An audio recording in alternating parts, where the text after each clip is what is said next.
betela kola Yesu lisusu maboko. Ezalaki na moto moko nasepelaka na ye mingi. Ye wana toli tosolola na 20 minutes to 15 minutes apamba. Mabwanya na ye, a sua sabedoria pe lolenge ne ya kozala na Nzambe. e a forma dele de estar com Deus. Nalingi nasolola na eloko moko Eu malamu. quero conversar contigo algo bom. Bien-aimé, bisika ya boye yango Bible elobi tokendaka.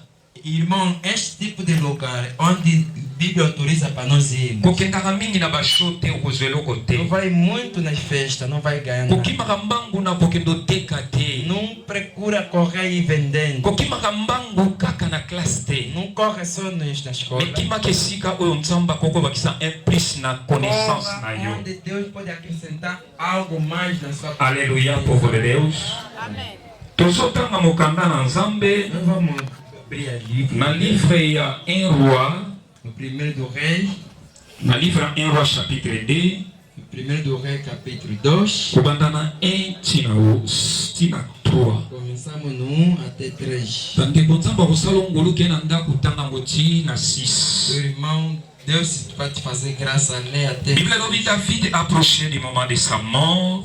Davi se aproximou no seu dia da Il morte donna ses ordres à Salomon son fils e deu ao seu filho, en disant: falando: je m'en vais par le chemin de toute la terre. eu estou aí no caminho de todo mundo. Fortifie-toi et sois un homme. Fortalece-te, Sois un homme. seja homem Observe le commandement de l'Éternel, ton Dieu, e sirva o mandamento do Senhor teu en Deus, marchant dans ses voies andando na sua voz et en gardant ses lois, e guardando a sua lei, ses ordonnances et ses jugements as suas ordonanças e et ses julgamentos préceptes, e os seus selon ce qui est écrit dans la loi de Moïse, segundo o que está escrito na lei de Moisés, afin que tu réussisses dans tout ce que tu feras assim que você registra em tudo que vai et fazer partout où tu te tourneras. ou tudo que você vai Palavra de Deus. Palavra de Deus. Amém. Bien-aimé dans le Seigneur. Bem amado do Senhor, Awa David s'approcha qui peme na liwana ye. aqui o Davi se aproximou na sua morte. Nalingi na kabulana eloko moko ya motuya. Eu quero dividir contigo algo valioso. Le chemin de toute la terre. O caminho de todo mundo. Le chemin de toute la terre. O caminho de todo mundo. David Bible biso azalaki roi ya mibale parmi ba roi minene balekaki na O Israël. Davi era o segundo rei, segundo o rei do Israel. Mais Nzambe asalaki ke David akoma lokola motema na ye. E Deus permitisse que o Davi fosse como o segundo seu coração. Ekotikalaka kozala na roi moko te awa na se na mabele. Nunca vai haver rei aqui na terra. Ekotikalaka kozala na pasteur moko te awa na sa mabele. Nunca vai haver pastor debaixo da terra. Ekotikala kozala na révérend moko te na sa mabele. Nunca vai haver reverendo debaixo da terra. Ekotikala kozala na archibishop moko te na sa mabele. Nunca vai haver bishop aqui na terra. Oyo Nzambe akobenga ye l'homme selon mon cœur. E Deus vai chamar homem segundo o meu Mais coração. Nzambe abengaka roi David l'homme selon mon cœur. Deus chamou Davi homem segundo o meu coração. Pendant que David promenait sur la terre, Quando Davi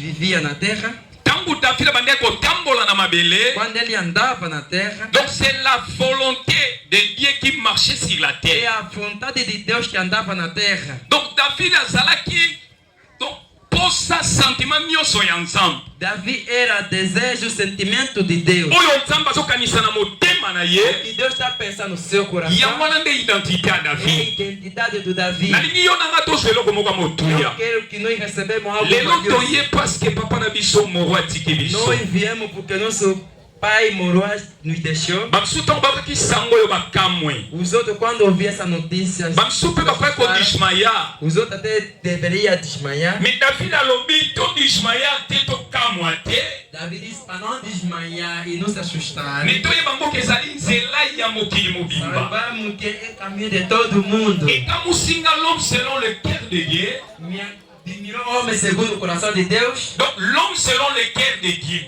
Homem segundo o coração de Deus. Mais aishapaki te na chemin oyo aliwa. Ele não escapou no caminho da morte. Bible elobi tangu David a comprendre que nalingi nakota na nzelo. A Bíblia diz que quando Davi compreendeu que ele ia entrar no caminho, Bien-aimé mingi na se ya mabele. bem amando muito debaixo da terra, Surtout na siècle oyo tozali. Nesse século que nós estamos, oyo bazoloba ngo ezali siècle ya vitesse, que está chamando que é um século muito velocidade. velocidade, Mingi bazobosana ke tokufa. muito está esquecendo que vamos morrer. Bible elobi biso na mokanda ya Thessaloniciens. A Bíblia ali fala no Tessalonicenses, ezaka na deux formules. só tem duas fórmulas: To okufa de morrer, to yesu akokuta yo na bomoi yo mata. ou Deus vai vir te encontrar em vida a ser Mais revelado. lokola no tokomi na suka ya mokili te, Nós chegamos com vida donc tokoleka biso nyonso na nzela oyo ya liwa. nós todos vamos passar nesse caminho da morte. Mais ntango David a comprendre ke ngai nalingi nakota na nzela ya liwa, Davi compreendeu que eu queria entrar no caminho da la morte. volonté de Dieu, l'homme selon le cœur de Dieu akufi. O homem segundo a vontade e coração de Deus morreu. Mais yo soko ozwika maladi te ndo okima mbango l'hôpital. Mas você quando fica doente, veja jeito você corre no hospital. Soki oke l'hôpital bapesa ordonnance mbango na pharmacie. Quando vai no hospital te dá a receita, vai diretamente na farmácia. Bien aimé, mutu nyonso Bem amado, todo mundo est appelé de mourir. é chamado para morrer. Yo mpe okokufa un jour. Você também vai morrer um Si dia. l'homme selon la volonté de Dieu akufaki, Se o homem segundo o coração de Deus morrer, kosalaka semblant te, não faça diferença. biloko ya mokili ekosa yo te, As coisas do mundo não podem te mentir. bankala wana obimelaka 5 heures ekosa yo te. Que você saia às 5 horas não te engana. Mais soki oyebi kokokufa lobi, Se você sabe que vai morrer amanhã, mpo na nga kosala kopesa bando se prépare ndenge okokufela lobi. para mim o conselho que eu vou te dar, se prepara como é que vai morrer amanhã. Non osomba kasha tosomba libulu, Não é para você comprar caixão ou buraco. mais yebake na nsima bomoi oyo eza na bomoi mosusu ezozela biso. Alleluya, Depois dessa alleluya. Nelekisa mwana nzambe moko na nsima bomoi eza na bomoi ezozela vida, a biso. vida de Deus que após essa vida há outra vida do outro lado. Mais mutu oyo azalaki lokola mokano na nzambe O que era com vontade de Deus, akufaki. morrer. Donc eza na mutu moko te akotika libanga na mabele, Ninguém vai restar pedra nessa terra. eza na mutu moko te toza na bambongo na ye okoumela na mokili oyo. Ninguém vai permanecer, pode ter dinheiro nesse mundo. Et David ntango akomprenaki, Davi, quando compreender, abengi mwana na ye Salomo, chamou o seu filho Salomão. ayebisi Salomo, Diz a Salomão: en réalité ngai a nazokufa, verdade, eu vou morrer. nazokota na nzela mokili mobimba. Eu vou no caminho de todo mundo. Mais eloko nazosenga na yo Salomo, Eu vou te pedir, Salomão, fortifie-toi, sois un homme. fortifica você, seja homem. Fortifie-toi, sois un homme. Fortifica até seja homem. Ngai na kamwe Eu me admiro, hein? namona bapapa na biso, Eu vi nossos pais, namona bakoko na biso, nossos avós, basala eloko oyo roi David asala te. não fizeram o que o rei Davi fez. Soki azalaki na bangombe na ye kuna na lubango, Ele tinha vaca lá no lubango, soki azalaki na bataba na ye na wish, ele tinha cabrito lá no soki azalaki na mapangu na ye na viana na kagwa, ele tinha quintal lá no caguá. soki alingi akufa, Quando ele quer morrer, la première des choses, primeira coisa, abenga mwana na liboso, vai chamar seu primogênito, William,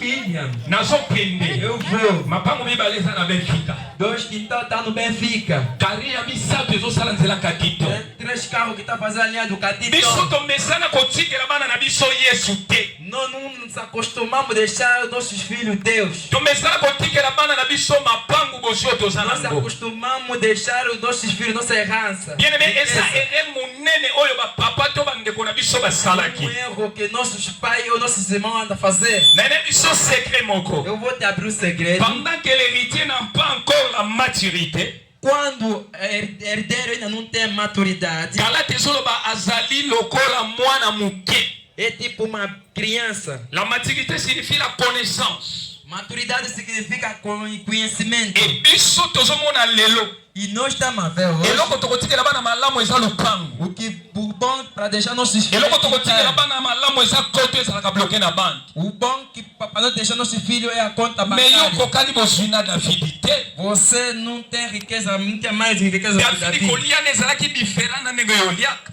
O Davi, a forma dele de comer era diferente. Azalaki na basoda, Tinha soldado, azalaki na bashamo, tinha azalaki na bacheval, jumento, azalaki na bariqueza nyonso eza possible akoki kopesa Salomo. tinha muita riqueza possível para dar no Salomão. Mais David a compris que l'oko Mas ele moko. compreenderá. Ce qu'il appelle si Salomon bon. Se eu dar no Salomão o dinheiro, Lobi pe akoko gérer ngoma be kwei. amanhã pode gerir mal e Ce qu'il a cair. dit qu'il y a cheval. Se eu lhe deixar, Lobi cavalo, epidémie moko ekoya pe bako kufa. amanhã pode haver a pandemia. Ce qu'il a dit qu'il y a mbongo na Se eu lhe banque. deixar dinheiro no Lobi banco, pe bakoko telemele na famille na ngai babotoli. amanhã pode estar contra Mais ya motuye sengeli na tikela mwana na nga. valioso que eu posso deixar. Eza biloko ya mokili oyo Com te. essas coisas do Il faut nalakisa ye commandement ya Moïse. Eloko ya malamu ya kotikela bana na yo. Eloko ya malamu ya kotikela génération na yo. Eloko ya malamu ya kopesa leki na yo.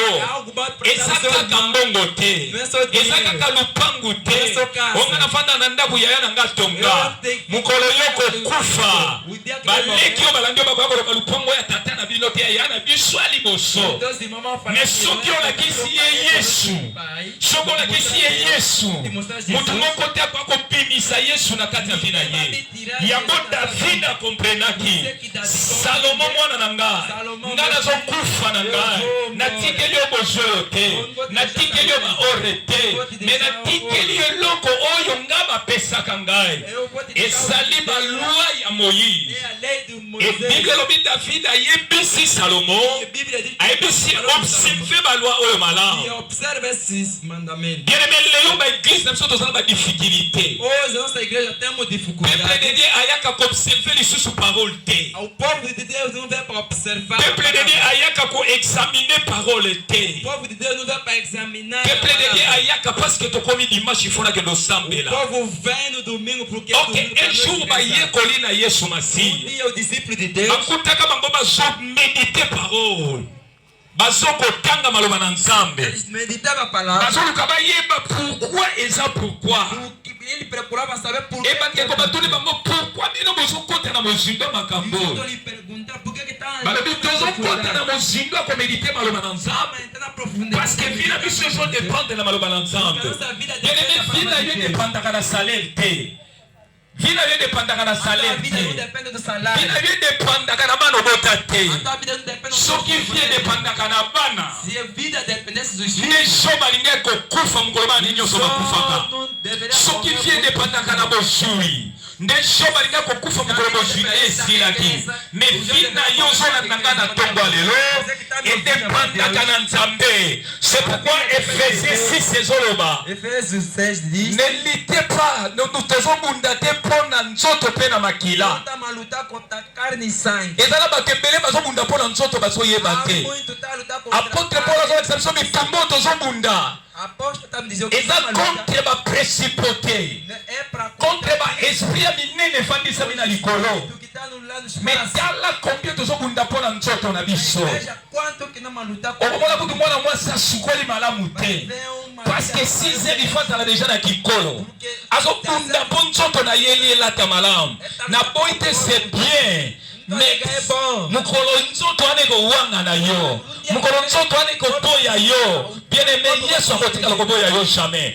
Bunda nanu mpo na makambo alola. Cherchez premièrement le royaume et la justice et les biens, et toutes les choses vont sera données là-dessus. Bundela mpo na makambo ya likolo. Procura coisa de ser. Bible ezoloba A Bíblia diz: tolinga mokili te, podemos amar o mundo. ni biloko eza na Nem a mokili. coisa que nele há. Mais yo tala Mas veja você, godi wana soki olati yango motu aleka pembeni te. aquele pasta, se você está com ela, ninguém pode Esika obombaka mwa moke na chambre so papa akoti yo mpo olandi na nsima nini yo te nazoluka eloko moko soki otali so papa koshima kosimba wana bomo ipete maboko pete maboko. Bible elobi na biso A Bíblia lhe fala: Nzambe asalaka mokano na ye na ntango alingi na moto alingi na esika oyo asepeli. Amen. Deus faça a tua vontade, a sua Amém. vontade naquele que Est-ce que eza na motu moko nzambe apesi bomoi na mokolo ya lelo Tem pessoa que Deus dê a vida. abetela kolo esukisu maboko aloba merci Seigneur. Glória a Deus. E diga obrigado, Senhor. tozozokisa matombe epai na nzambe Estamos a agradecer a nosso Deus, parce que Bible elobi na biso na nyonso topesa ye merci. porque a Bíblia diz que em tudo devemos agradecer. nayebi ke eza pasi Eu sei que é doloroso kobungisa perder ndeko o irmão oyo aza responsable que é responsável, na misusu aza papa Para os outros é pai. bamisusu aza noko, Para os outros é tio. bamisusu aza petit frère, Para os outros é irmão menor. mais epai na nzambe Mas em Deus aza mwana na ye. é filho dele. Yango wana tozobondela. Por isso vamos orar. Nalingi opesa nzambe merci mpona circonstance oyo. Eu quero que tu agradeça a Deus por essa circunstância. Mingi bakutana na occasion oyo na bamasuwa. Os outros encontraram essa ocasião no barco. Bamisusu bakutana ngo na wenze. Os outros na praça. Bamisusu bakutana ngo na autocar. Os outros nos autocarros. Bamisusu bakutana ngo na bavion. Os outros no voo. Mais nzambe asepelaki na calendrier na ye. Deus alegrou-se no seu calendário. Biso tokutana nango na circonstance oyo aliwa. E nós encontramos com essa circunstância. Yango loba nekolo merci. Por isso diga a Deus O obrigado. permettre libota na E ngai. tu permitiste O permettre na moninga to baninga na ngai. permitiste meu amigo, meus Ke amigos, osangisa biso na circonstance oyo aliwa. nos juntar nessa circunstância. Lokola Biblia lobi na nyonso topesa lokumu. Uma Bíblia diz em todo devemos ter Yango yo agradecer. na ngai to fongoli minoko na biso tolobi. Nzambe azwa lokumu tobondeli na kombo na Yesu.